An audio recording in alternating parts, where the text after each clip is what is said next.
Dito po, Leyte mong Tagaytay po. Binablog. Martin po ako.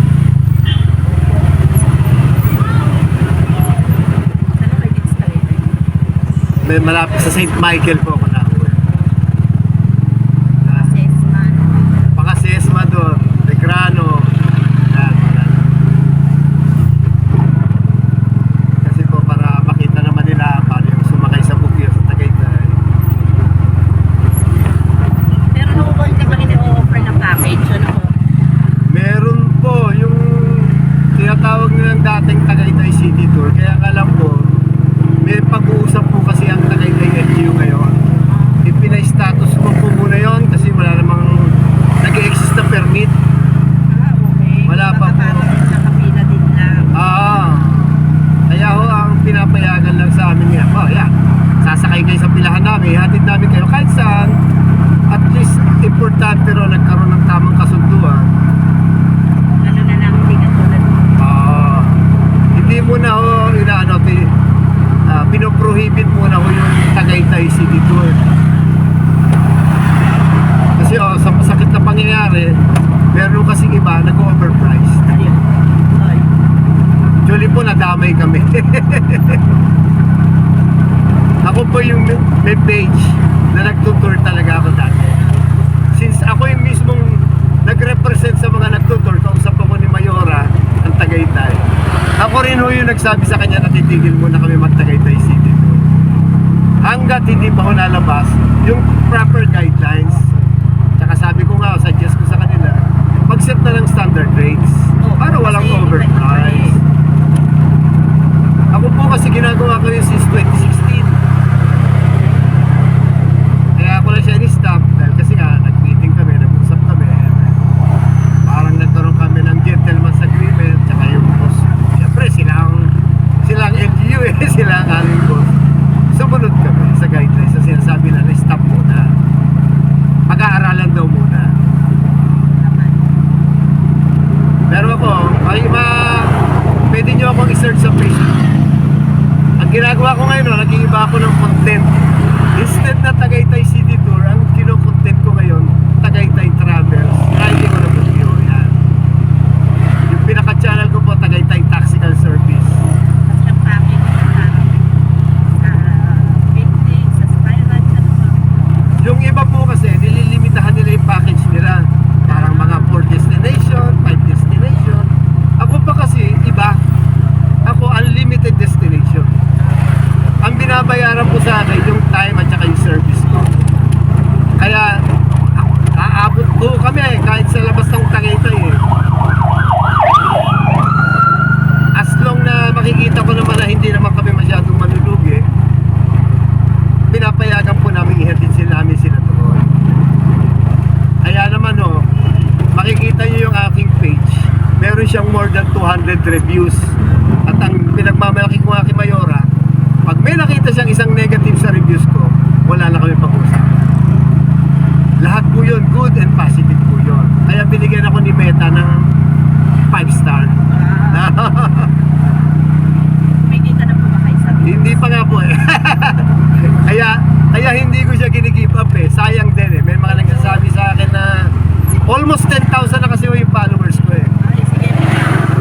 kaya iniiba ko na lang yung content ko total para makasunod tayo kay LGU, pero hindi nawawala yung hanap buhay ko at the same time nakakagawa ko ng content. Hindi ang dami yung hashtag.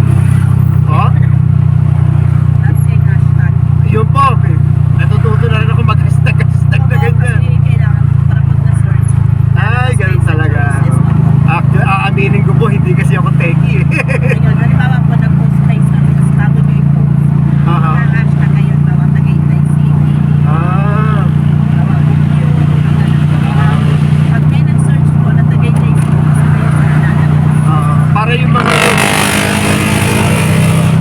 mga word na pangkaraniwang ginagamit Kasi sinasearch. Okay, thank you po for educating me. Saan nyo pa ako natuto talaga? Para pag may nag-search, lalabas po yung Ay, salamat po. Tama nga naman. Kasi yung mga anak ko, sila nagturo na sa akin maggawa ng Facebook. Hindi ko naman inaabot yung Facebook na yan Wala naman kami ganyan nung araw grabe. Pero ngayon,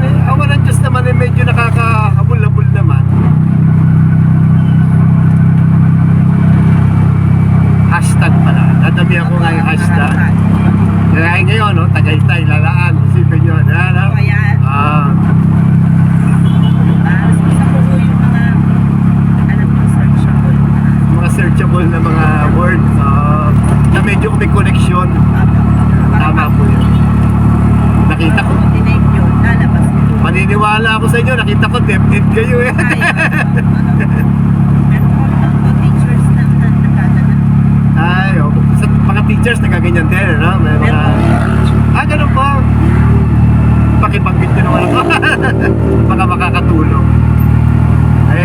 Ang tayo ko na may pagmamalaki, yung good service ko lang. Wala naman akong ibang, hindi naman ako mayaman, hindi ako techie.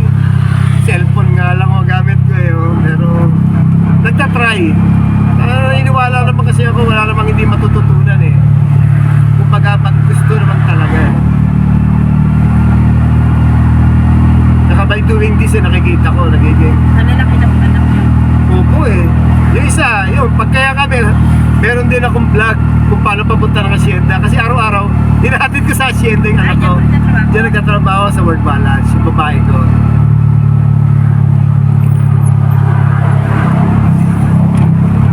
Mamaya ha, susunduin ko na naman yun sa gabi. Nagbawa pa din sa iyo. Kami na po natin sa isang. Pero po, hinahashtag niyo po yung Ay, parawas na meron. Ganun pala yun. Parawas na meron. Pag nag-search sila, lalabas na lahat. Isa ka sa mga option, parang gano'n. Okay. Para dadami po yung groups. Kasi sa Facebook na ano ko na yung ate. Parang tinatag nyo yung kung sino man yung may Facebook name or page. Hashtag pala. Thank you po for educating me. Kaya maganda itong kaya natutuwa rin. Kasi alam nyo po ba dati akong animation artist. Inibab ko siya nung makita ko yung tourism sa Tagaytay. Kami nga po, recently lang, siguro mga 1 month lang po na Oo. na dyan sa Facebook pala, pwede ako mag-post sa marketplace. Ay, opo, totoo Kasi yan. nga, hindi naman ako ngayon, kasi namin post sa marketplace. Oo. Mga sliding door, window. Meron kayo ganung business? Kasama ko. Yun, maganda nga yun. Ikwan nyo yun. Nagre-reels na rin po ako ngayon. Oo, totoo yun. Iba na nga ngayon sa social media eh. Masyadong malawak yung inaabot. market. Malawak. Ako nga po yung Tagaytay Taxical Service ko eh. Tumami ang kliyente ko nung nagkaroon ako ng page eh. Oo, yun. Pero nung mga... Give up yung page nyo. Hindi nga po eh. Sabi nga na ano, pupurahin mo na. Sorry po, hindi ko kayang purahin. Ako ba, kasi potential yun. Kaya nga eh, pwedeng ibahin ko na lang ako yung Ilang pages content. nyo na po? Oh? Marami na kayong pictures. Ngayon pala ako nagsisimula. Kaya okay na po yun. Yung ibang videos ko nga, hindi pa nga maganda kasi hindi naman, sabi ko nga, hindi naman techie. Kaya nakakita ako ng apps na medyo kahit pa paano mako-compile.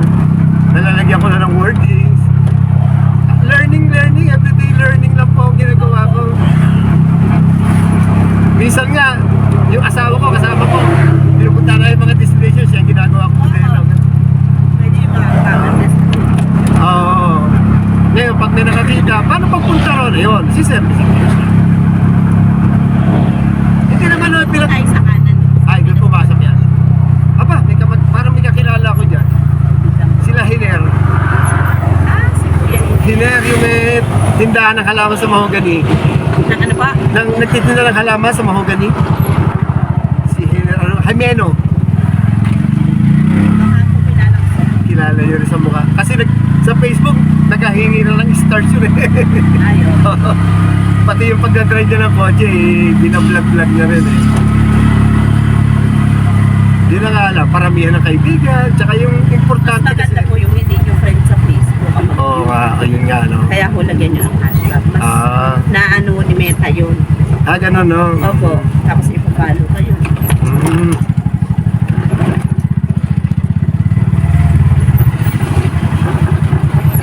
Pero as much as possible, ginagawa ko yung medyo educating. Opo. Kagaya kanina, may naisakay ako, TikTokeris pala siya. Talaga. Oo. Yun, i-post ko kanina sa YouTube siya. Daming sumisigap yung mayaman po. Oo, nakikita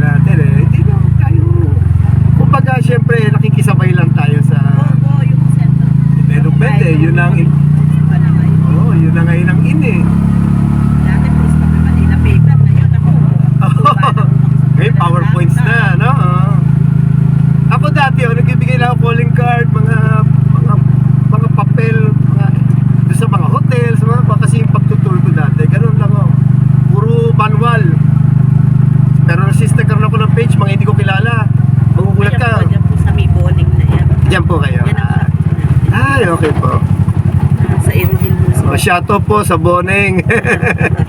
Boneng Glass, Aluminum and Door. Ay, thank you po at maraming salamat po for educate. Ma'am, ano po nga man ninyo po pala? Dita si Mara po. Ma'am Lita Simara, maraming salamat po. Thank you po. Sige po, God bless. Hello, Ma'am Lita. Thank you po sa 200. Maraming salamat din po sa mga senior nyo at marami akong natutunan. Sana mas mapalawig ko pa itong ginagawa ko ito para sa kaalaman ng mas marami. Maraming salamat po.